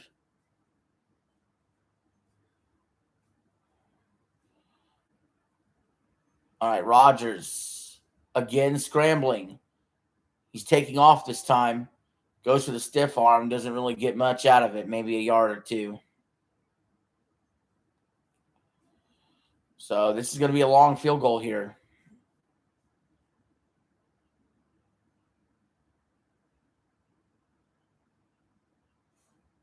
For the Kings.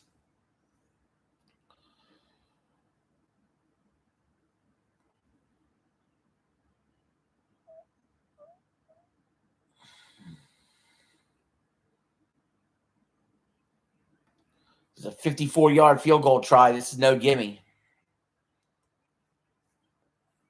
2 for 2 today. He's made from 45 and 35. The kick is up. And good. The Louisville Kings are up 16-10 with 10:46 to go in the third. So right now, Dallas is on elimination watch.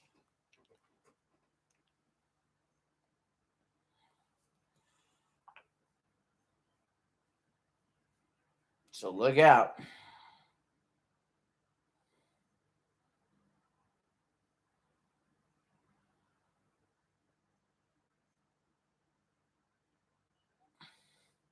Look out.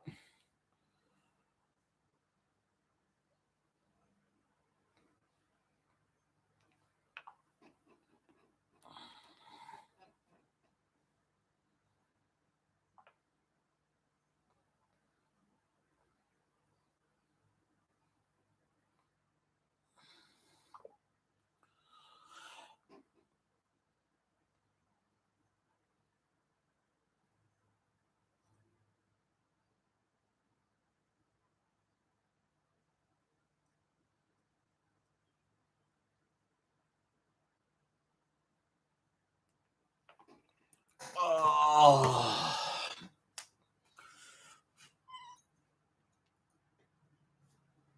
Doodly puff.